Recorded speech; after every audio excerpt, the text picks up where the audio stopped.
नीलम की उसकी बहू पारुल से खूब पटती। दोनों सास बहू नहीं बल्कि माँ बेटी की तरह रहते, जिसे सारा मोहल्ला भी अचंभे से देखता। क्या कर रही है सास बहू? माफ करना, बहू तो बहू लगती ही नहीं है। क्यों, बहू कैसी लगती है? क्या उसके सर पर सींग होती हैं? नहीं नहीं, आंटी के सर पर तो नहीं है, मतलब बहू के सर पर सींग नहीं होती क्योंकि वो भी तो बहू है। अरे बहू के सर पर पल्ला होता है, आंखें नीची होती है और वो सिर्फ किचन में रहती है। लेकिन तुम्हारे यहाँ ना सास दिखती है किचन में, ना ही बहू। पता नहीं खाना खाते भी हो या नहीं।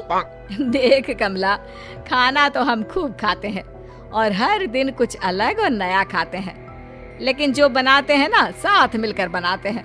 तू भी बहू का साथ दे, फिर जल्दी जल्दी काम खत्म करके बहू के साथ ऐश कर। क्यों बहू? तेरी बहू ने तुझे पागल बनाकर रखा है। अरे जो काम उसका है वो तुझसे करा रही है। और ये क्या पहना है? ये पजामा और कुर्ता है।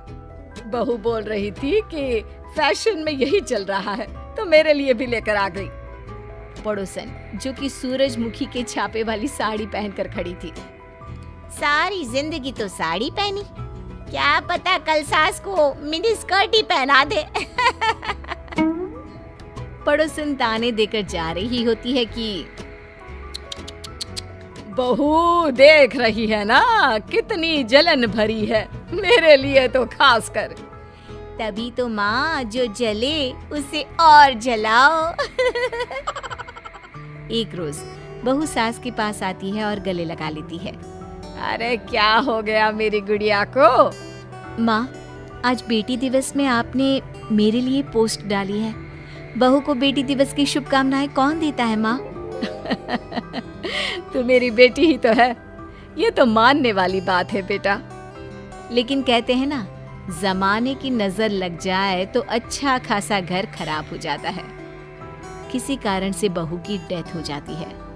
उसके जाने के बाद उसकी फोटो के सामने, मेरी बहू को कोई वापस ला दो, मेरे जाने की उम्र में वो क्यों चली गई?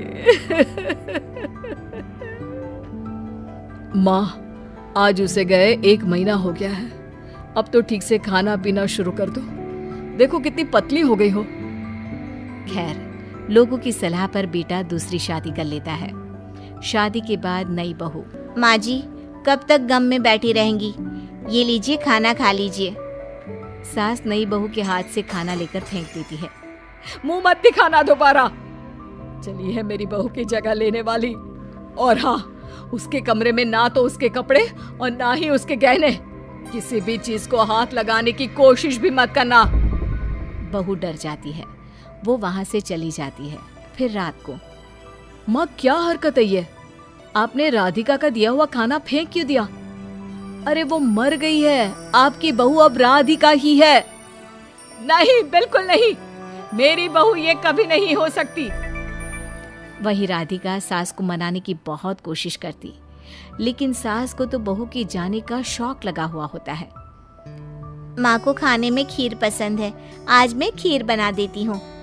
राधिका खीर बनाने लगती है, जिसकी महक से सास खुश हो जाती है। ये महक, ये तो मेरे बहू के हाथ के खीर की है। मैं जानती थी कि वो जरूर यहाँ आएगी। सास किचन में जाती है और देखती है कि राधिका खीर बना रही होती है। वो मेरी बहू पारुल कहाँ है? मुझे क्यों नहीं दिखाई दे रही? माँ जी, मैं हूँ यहाँ पर, मैं बना रही हूँ खीर। पारुल तो अब नहीं रही ना। तो तू क्यों मेरे और मेरी बहू के किचन में घुसी? हाँ, हट हट यहाँ से, मैं बनाती हूँ खाना। सास राधिका को किचन से निकाल देती है और खुद काम करने लग जाती है। तभी वहाँ पड़ोसन आ जाती है। अरे नीलम, क्यों परेशान रहती है? माना तेरी बहू हीरा थी, लेकिन जो आई है उसे भी तो समझ। वो भी तो कुछ सपने लेकर आई होगी ना। किसे समझूं? नहीं, वो मेरी बहू नहीं है। मेरी बहू का साया तो यही है। राधिका पड़ोसन को पानी लाकर देती है। राधिका बहू, नीलम और पारुल मोहल्ले में मिसाल हुआ करते थे। मैं भी कई बार यहाँ से लड़कर जाती। बहुत जलन होती थी मुझे इन सास बहू को देखकर। पता नहीं किसकी काली नजर ने घर खराब कर दिया। मैं सब जानती हूँ आंटी जी, लेकिन माँ जी को अपने जीवन को आगे भी जीना है। ऐसे तो नहीं चलेगा ना कि वो सारा दिन बिना खाना पानी के बैठी रहे। खैर, कोई क्या कहता। लोग घर आते, सास को समझाने की कोशिश करते और ऐसे ही एक दिन ननद आती है। देखिए भाभी, गलती तो आपकी ही है जो माँ ठीक नहीं हो पा रही। पारुल भाभी थी तब तो माँ मुझे भी याद नहीं करती थी, लेकिन आप हैं कि माँ के दिल से पारुल भाभी को निकाल ही नहीं पा रही है। अगर ऐसा है तो भैया ने तो शादी करके गलती ही करती है। राधिका को ननद की बात पर बहुत गुस्सा आता है, लेकिन वो करती भी क्या, शाम को पति से कहती है, मैंने हर काम करके देख लिया, लेकिन तुम्हारी माँ को पुरानी बहू की याद ही हमेशा सताती रहती है। मुझे लगता है मुझे अब इस घर से चले जाना चाहिए। देखो, हिम्मत मत हारो, मैं कोई उपाय करता हूँ जिससे माँ अब तुम्हें बहू मानने लगे। अगले दिन नहा धोकर राधिका पारुल की साड़ी पहन लेती है और सास को चाय देने जाती है। उसे लगता है कि सास पारुल की साड़ी में उस पर पारुल का अक्स देखेंगी, लेकिन हिम्मत कैसे हुई तेरी, हाँ, मेरी पारुल की साड़ी पहनने की। सास सारी गर्मा गर्म चाय राधिका पर गिरा देती है, जिससे वो जल जाती है। माँ जी, आज तो मैं नहीं जाऊंगी, चाहे जो भी हो जाए। आपको मुझे बहू के रूप में अपनाना ही होगा, या फिर सास राधिका को बहुत भला बुरा बोलकर कमरे से धक्के मारकर निकाल देती है। बड़ी आई मेरे पारुल की जगह लेने वाली। सास सो जाती है, लेकिन तभी उनके सपने में पारुल आती है। मेरी बच्ची, मेरी पारुल, कहाँ चली गई तू?